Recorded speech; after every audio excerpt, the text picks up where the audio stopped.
Sensation, le MAG. Bonjour à tous, bienvenue sur Sensation en association avec TV78. Les 7 et 8 octobre prochains, la ville de Buc organise une nouvelle édition du festival de BD de Buc. 2023 est une date anniversaire puisque c'est cette année la 30e édition.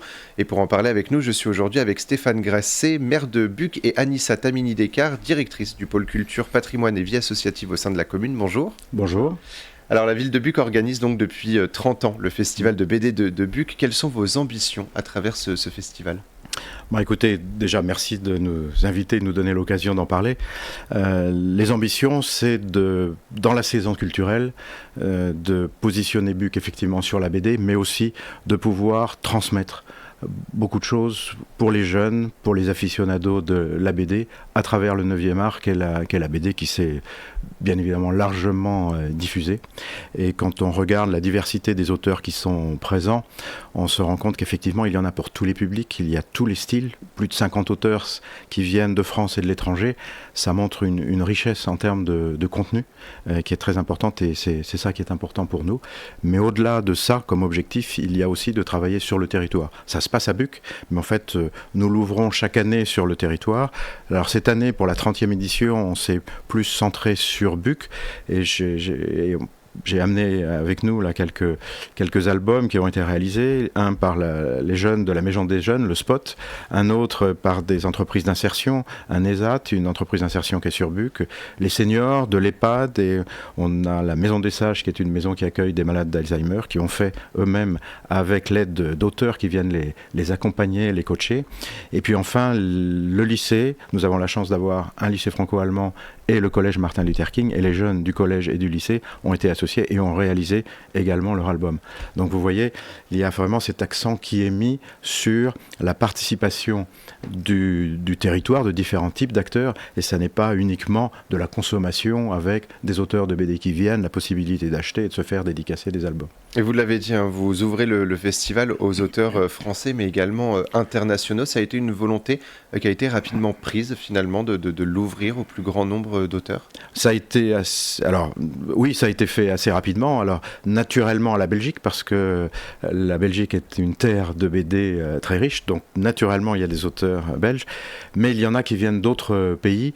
Parce que finalement, le bouche à oreille, le développement du festival fait que, et puis le réseau que Anissa Tamini a créé aussi à travers, avec ses auteurs, permet à d'autres de venir enrichir ce que l'on peut présenter aux nombreux visiteurs, puisque cette année, nous espérons bien, pour la 30e édition, accueillir 10 000 visiteurs sur les 2 jours. Alors, au programme de cette journée, dédicaces, rencontres avec les auteurs, expositions et diverses animations. La bande dessinée est un art qui doit se partager et créer des rencontres entre les auteurs et les lecteurs.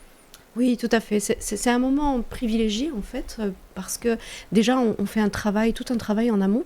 C'est-à-dire que le festival, en fait, en gros, c'est presque la cerise sur le gâteau, où tout le monde va se rencontrer. Il y a tout le travail pédagogique. En fait, on a partagé ce travail du festival BD sur 3 axes. Un axe pédagogique, un axe culturel, un axe patrimonial. Parce que, comme disait monsieur le maire, ils sont accueillis dans le château de Buc, qui porte toute une histoire, qui raconte l'histoire de la ville. Donc, c'est important pour nous que les visiteurs viennent et connaissent aussi l'histoire de la ville, se l'approprient.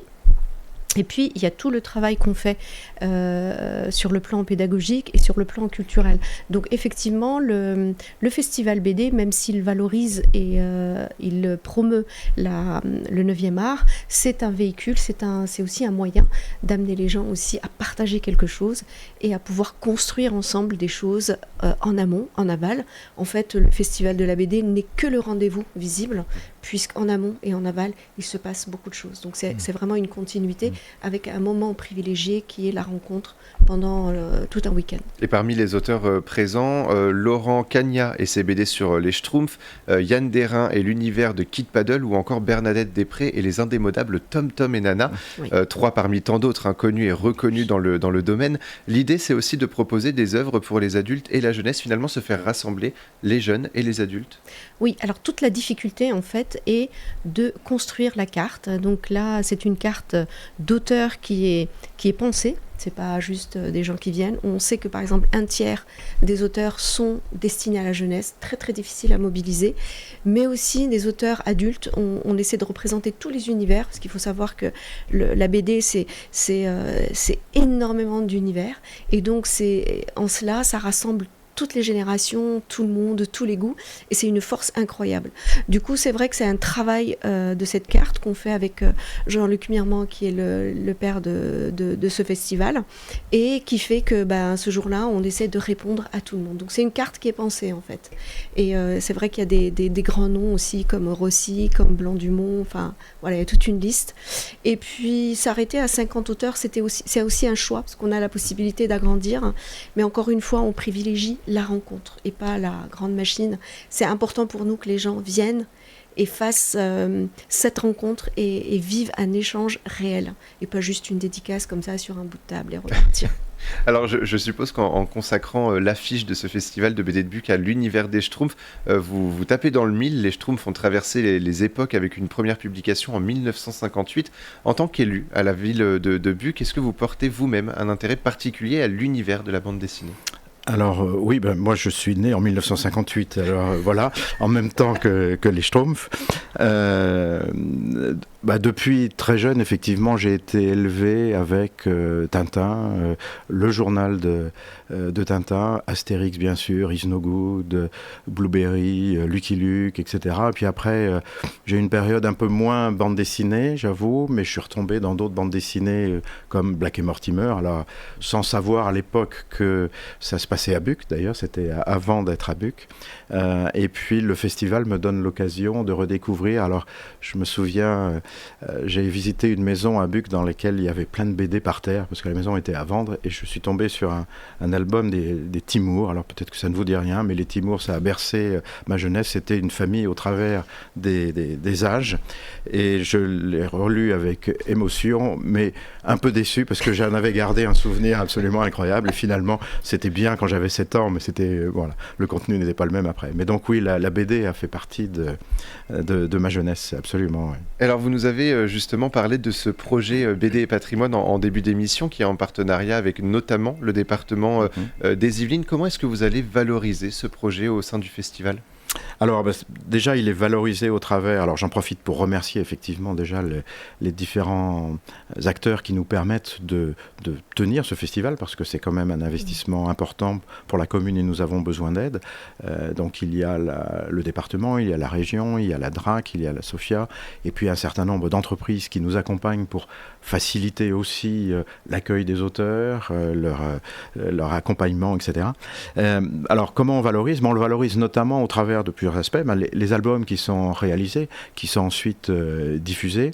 Et puis cette année, pour cette 30e édition, il y aura une nouveauté, parce que nous avons, sur une idée de la commune, de créer un personnage buccois, et un premier album qui va sortir, j'espère qu'il sera suivi de nombreux autres derrière, et un premier album qui raconte Buc à travers les âges. C'est vrai que nous avons la chance d'avoir quand même quelques dates assez magiques, avec Louis XIV créant l'aqueduc de Buc, mais le château de Buc, même s'il a été détruit et reconstruit après au même endroit, l'aviation, donc un certain nombre d'éléments forts, et donc il y a cet album qui permettra de montrer le patrimoine buccois, et j'espère de faire connaître plus largement Buc au sein du territoire et au-delà du territoire. Et un prix sera également décerné, c'est le prix Buc en Bulle. Alors que récompense ce prix et pourquoi ? Alors, comme je vous le disais tout à l'heure, nous, notre souhait, c'était d'avoir un axe pédagogique extrêmement bien fort. Et donc, on a initié un travail avec toutes les bibliothèques du territoire, aussi bien de l'Essonne que des Yvelines. Et donc, avec Bibliothèque pour tous, Yvelines et Essonne, on a fait un travail justement pour qu'ils puissent participer au festival en amont et en aval. Donc sur les auteurs qui sont présents pendant le festival, on en choisit 4, donc 4 albums qui sont lus par tout le public, quel qu'il soit. Et ensuite, il y a un vote qui se fait, qui est piloté par les bibliothèques. Et donc, un prix est remis à l'album qui a été, pour lequel on a voté. Et c'est les bibliothèques, donc avec Françoise Monat à leur tête, qui va le remettre pendant le festival. Et c'est encore une fois une façon de faire participer justement le public. Merci beaucoup Stéphane Grasset et Anissa Tamini-Descartes d'avoir été avec nous sur Sensation. Le festival BD de Buc, c'est donc les 7 et 8 octobre, au Château de Buc. Et pour revoir ou réécouter cette émission, rendez-vous sur notre site et notre application Radio Sensation.